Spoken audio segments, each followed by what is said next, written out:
ఆశీర్వదించి నీ నామమును గొప్ప చేసేదను. దేవునికి స్తోత్రం. హల్లెలూయా, హల్లెలూయా. చిన్న ప్రార్థన చేసుకుందాం. ప్రేమగల తండ్రి, దయగలిగిన యేసయ్యా, కృపా కనికరం కలిగిన గొప్ప దేవ, ఈ రాత్రి బలహీనుడను, అల్పుడను, అయోగ్యుడను నన్ను నీ సిలువ చాటున, రెక్కల చాటున మరుగు చేసి ఈ రాత్రి వేళ నీ పిల్లలతో ప్రభా మీరు మాట్లాడండి.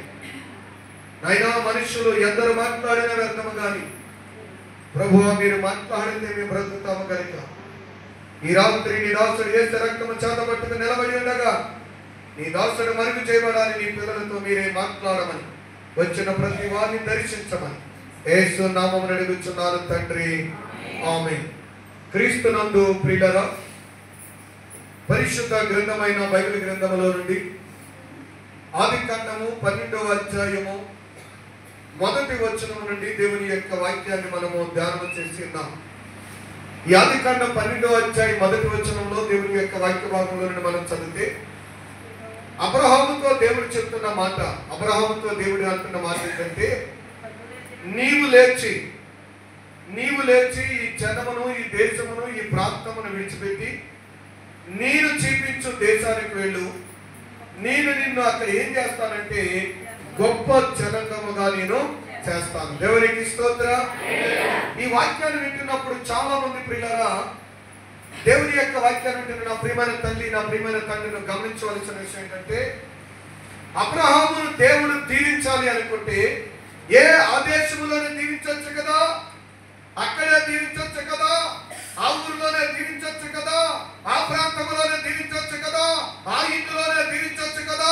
కానీ దేవుడు ఏమన్నాడంటే, నీవు ఉన్న స్థలమును విడిచిపెట్టాలి, నీవున్న ఇల్లును విడిచిపెట్టాలి, నీవున్న ఊరిని విడిచిపెట్టాలి, నీవున్న ప్రాంతాన్ని విడిచిపెట్టాలి, నేను చూపించే దేశానికి రా అన్నారు. అప్పుడు అబ్రహామునికి చాలా భయం. ఇదేంటి ప్రభా, నా బంధువులు విడిచిపెట్టమన్నావు, నా తల్లిదండ్రులు విడిచిపెట్టమంటున్నావు, ఇదిగో పుట్టి పెరిగినటువంటి ఈ ఊరిని విడిచిపెట్టమంటున్నావు, ఈ దేశాన్ని విడిచిపెట్టి మరి ఎక్కడికో దేశానికి వెళ్తే అక్కడ నేను ఎలా బ్రతకాలి, అక్కడ నేను ఎలా జీవించాలి, అక్కడ ఎవరు నాకు తోడుంటారు, అక్కడ నేను ఏం చేయాలి, మరి ఎవరైనా నాకు ఆపద వస్తే, మరి నాకు ఇబ్బంది వస్తే, నాకు కష్టం వస్తే, మరి నా తండ్రి దూరం అయ్యాడు, నా అన్నదమ్ములు ఎవరు నా అన్న వాళ్ళు ఉండరు కదా, మరి ఏదో ఒక ఊరు ఎలా ఉన్నావు, ఆ ఊరంతా నేను ఎలా బ్రతకాలంటే దేవుడు అంటున్నాడు, నిన్ను ఆశీర్వదించు వారు నేను ఆశీర్వదిస్తాను, నిన్ను దూషించు వారు నేనే శపిస్తాను. దేవునికి స్తోత్రం. నువ్వు వెళుతున్న దేశంలో నేను చూపించిన ప్రాంతానికి వెళ్ళినప్పుడు నువ్వు అందరినీ విడిచిపెట్టి, అన్ని విడిచిపెట్టి నా మీద భారం వేసి నేను ఎక్కడికైతే వెళ్ళమన్నానో ఆ ప్రాంతానికి, ఆ దేశానికి నువ్వు వెళ్ళినప్పుడు ప్రియులారా, దేవుని మాటకు, దేవుని వాక్యానికి లోబడి దేవుని చిత్తం ప్రకారముగా ఒకవేళ విడిచిపెట్టి వెళ్ళగలిగితే, దేవుని చిత్తములో నడవగలిగితే, దేవుడు ఒకవేళ నేను ఏదన్నా ఒక విషయంలో వద్దంటే, ఏదన్నా ఒక విషయంలో మారమంటే, ఏదన్నా ఒక విషయంలో వదిలేయమంటే, అది వ్యాపారమే కావచ్చు, అది వ్యవసాయమే కావచ్చు, అది ఇల్లే కావచ్చు, పొలమే కావచ్చు, ఏదైనా కానీ ప్రభు ఒకటి మన దగ్గర నుంచి దాన్ని తీసేద్దాం అనుకున్నాడు అంటే దానికంటే మేలైన దేవుడు మనకి ఇవ్వడానికి. దేవునికి స్తోత్రం.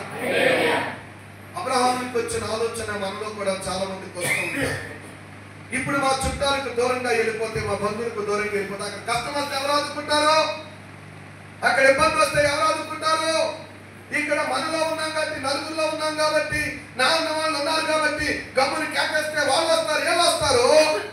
ఒకవేళ దేవుడు చెప్పినట్లుగా ఈ స్థలం విడిచిపెట్టి, ఈ ఊరిని విడిచిపెట్టి ఎక్కడికో వెళ్ళమంటున్నారు కదా, అక్కడికి వెళ్ళిపోతే మనకి అక్కడ ఎవరుంటారు, వాళ్ళు అక్కడ ఎవరు ఆదుకుంటారు.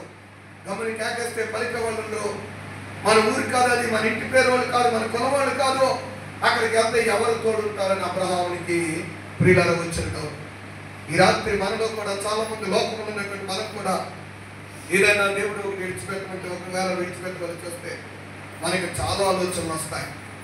అబ్రహాం అంటాడు, అబ్రహాం కూడా అనుకోవచ్చు ఏమన్నా తెలుసా, పుట్టి పెరిగిన ఊరు కన్న తల్లి లాంటి దీనులు వేసి అక్కడికి ప్రభా, అదేదో ఇక్కడే దీవించేస్తే కదా, ఇక్కడే ఆశ్రదించేస్తే కదా, ఇక్కడే నన్ను ఆ దీనుల్లో నన్ను నింపేస్తే కదా అంటే దేవుడు అంటాడు, కాదు, నువ్వు ఈ ప్రజల మధ్యన, ఈ బంధువుల మధ్యన, ఈ జనం మధ్యలో ఉన్నంత వరకు కూడా నువ్వు నాకు లోబడలేవు, నువ్వు నా చిత్తంలో నడవలేవు. ఎందుకో తెలుసా? ఎవరైనప్పటికీ కూడా బంధువుల మధ్య అబ్రహాము ఉంటే దేవుడి చిత్త ప్రకారం నడుద్దామనుకుంటే తన ఏకైక కుమారుడినే దేవుడు బలిగా అర్పించమని అడిగినప్పుడు ఆ కుమారుడిని దేవుడికి ఇద్దామని వెళ్తున్నప్పుడు తీసుకువెళ్తుంటే ఏ ఒక్క బంధువులు కానీ స్నేహితులు కానీ ఏమంటారు తెలుసా? నీకు మతుందా మత లేదా, నీకు బుద్ధుందా బుద్ధి లేదా, వయసు పెరిగింది కానీ జ్ఞానం లేదు, ఏదో దేవుడు ఇమ్మన్నాడంట, వీడిని కనబడ్డాడంట, అయ్యో పసిపిల్లాన్ని తీసుకెళ్ళిపోతున్నాడని ఆ అర్పణ ఇవ్వడానికి కూడా ఏం చేస్తారో తెలుసా? ఆపివేస్తారు. ఎందుకంటే వాళ్ళు ఏ ఆలోచనతో ఆలోచిస్తారంటే మానవ సంబంధమైన ఆలోచన, లోకంగా లోకస్తులు ఆలోచించినట్లుగా ఆలోచిస్తారు. బాగా గుర్తుపెట్టుకోండి, వాక్యము తెలిసి వాక్యం మీద ఆధారపడిన వారి ఆలోచన వేరుగా ఉంటుంది. వాక్యము తెలియకుండా లోకంలో ఉన్న వారు లోకానుసారంగా ఉండేటువంటి ఆలోచన వేరుగా ఉంటారు. ఆ ఆలోచనకి ఈ ఆలోచనకి వ్యత్యాసం ఎంత తేడా ఉంటుందంటే, వాక్యాన్ని పట్టుకుని వాక్యం నమ్మిన వాళ్ళకి ఒక అప్పే ఉందనుకోండి, ఆ అప్పు విషయంలో ప్రార్థన చేసి వాళ్ళు అంటారు ఏమన్నా తెలుసా? ఏమైనా దేవుడే మాకు తీరుస్తాడు, దేవుడే మాకు విధానం ఇస్తాడని నమ్ముతారు. వారికి ఏ ఆధారం అవసరం లేదు, ధైర్యం ఉంటారు, దేవుడు ఇస్తాడు, దేవుడు తీరుస్తాడు దేవుడు అని. అదే వాక్యం మన హృదయంలో లేదనుకోండి, వాక్యం తెలియనటువంటి వ్యక్తులు ఉన్నారనుకోండి, వాక్యాన్ని విడిచిపెట్టిన వాళ్ళు ఉన్నారనుకోండి, ఒకవేళ ఒక అప్పు ఉందనుకోండి, ఆ అప్పు తీరాలంటే ఆ పొలం పంట అప్పు తీరుతుంది, ఆ సీటీ డబ్బులు అంతా అప్పు తీరుతాయి. మన ముందు ఏదో ఒక ఆధారం మనం చూసుకుంటాం. ఆధారం లేకుండా విశ్వాసం అనేది మనము ఉంచము. అబ్రహాము ఎప్పుడు విశ్వాసం ఉంచాడో తెలుసా? ఆధారం లేనప్పుడంట దేవుడి మీద అబ్రహాము విశ్వాసం ఉంచాడు. ఆధారం ఉన్నప్పుడు కాదు.